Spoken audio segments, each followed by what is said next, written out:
हैं कि वो मतलब वो गणेश शंकर जी ने अपने पुत्र गणेश जी का सर काट दिया था। हाँ। अगर वो भगवान थे उन्होंने कटा हुआ सर वापस क्यों नहीं जोड़ा?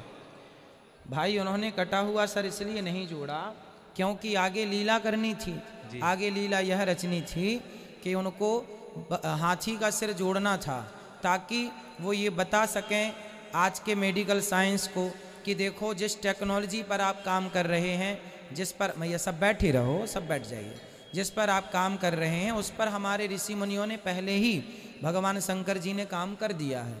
एक आदमी के धड़ पर एक हाथी का सिर जोड़ना ये चुनौती है कि नहीं? जी सर, चौथी पर उन्होंने कटाई हुआ सर क्यों नहीं जोड़ा?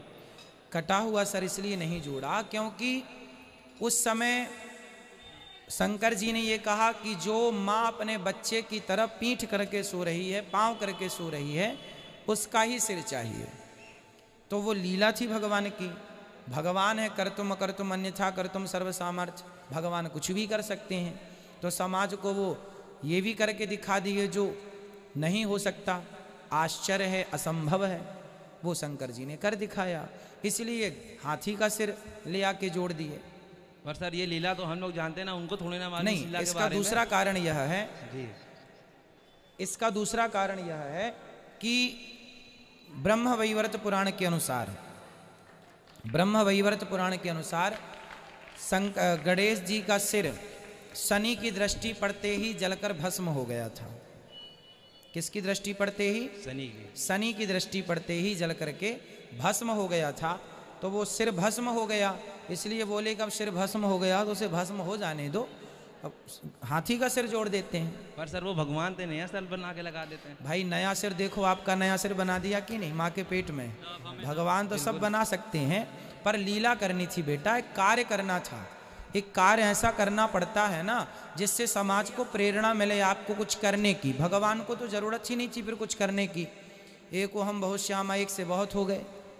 भाई एक बात बताओ, भगवान श्री कृष्ण जो हैं, गुरु जी का बेटा मर गया था, सांदीपनी जी का, तो मरे हुए बेटे जिसकी हड्डियां भी नहीं थी, जिसका कोई सिर नहीं था, पाँव नहीं था, कुछ भी, कई साल पहले मर गया था गुरु जी का बेटा, तो भगवान श्री कृष्ण ने उस मरे हुए बेटे को जिंदा करके लौटाया था। तो लौटा दिया कि नहीं जिंदा करके, है ना? तो जो भगवान की लीला है वो सब लीला के अंदर। तो वो हिंदू दोस्त मुझसे कहेगा कि ये गणेश जो है वो हमारा भगवान है, वो शिवा भगवान का बेटा है, भगवान शिवा।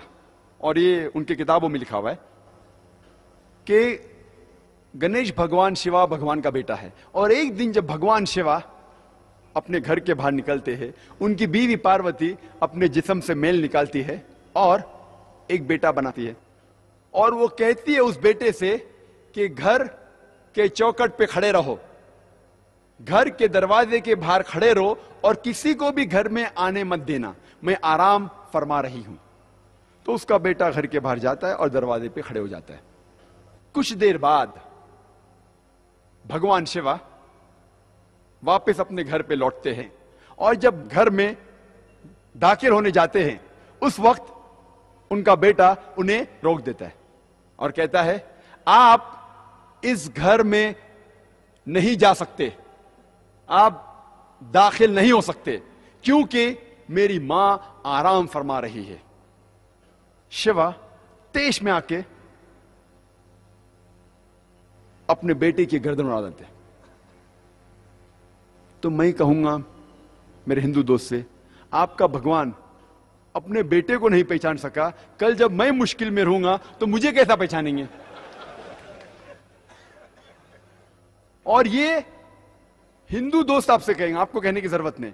और ये कहानी आगे बढ़ती है कि भगवान अपने बेटे का सर इतना दूर उड़ा डालते कि वापस नहीं लेके आ सकते, तो लोगों से कहते कि पहले जानवर जो नजदीक में आएगा आपके, उसकी गर्दन उड़ाओ और मेरे पास लेके आओ। तो पहला जानवर जो उनके सामने आता है वो है हाथी। तो हाथी की गर्दन उड़ाते और शिवा के पास लेके आते, और भगवान शिवा अपने बेटे के सिर पे लगाता है, और वजूद में आता है गणपति, एक लड़का जिसके सिर की जगह है हाथी का सिर। मैं कहूंगा अब इसको भगवान मानते? मेरा दोस्त कहेगा, अरे जाने देना जाकिर, ये तो कहानी है। अरे लेकिन ये आपका भगवान है क्या? अरे जाकिर जाने देना, ये तो सिर्फ कहानी है। मैं कहूंगा आप मुझे साबित करके दिखाओ कि गणेश भगवान है और मैं प्रसाद खाऊंगा क्योंकि कुरान में लिखा हुआ है कि अल्लाह के नाम का खाना मैं खा सकता हूं। बोलेगा जाने देना जाकिर, ये छोड़, कहानी है ये सिर्फ मेरे मजहब में। मैं कहूंगा नहीं, मुझे साबित करके दिखाओ, अभी मैं उसके पीछे भागूंगा। और ये बहुत आसान है, हमें किसी भी गैर मुसलमान के खुदा को गाली नहीं देना चाहिए। अल्लाह ताला फरमाते हैं कुरान मजीद में, सूरह अनाम में, सूरा नंबर 6 आयत नंबर 108 में, आप वो लोगों जिनकी वो पूजा करते हैं, जिन लोगों की वो अल्लाह के अलावा पूजा करते हैं, उनको आप गाली मत दो। जिन लोगों की वो पूजा करते हैं, इबादत करते हैं अल्लाह के अलावा, उन लोगों को आप गाली मत दो, नहीं तो जहालत में वो लोग अल्लाह सुब्हाना व तआला को गाली देंगे। तो हमें गैर मुसलमानों के भगवान को गाली देना हराम है। तो हमें कुछ नहीं कहना चाहिए, सिर्फ पूछना चाहिए ये कौन है, और वो हिंदू या वो गैर मुसलमान अपने आप अपना काम करेगा।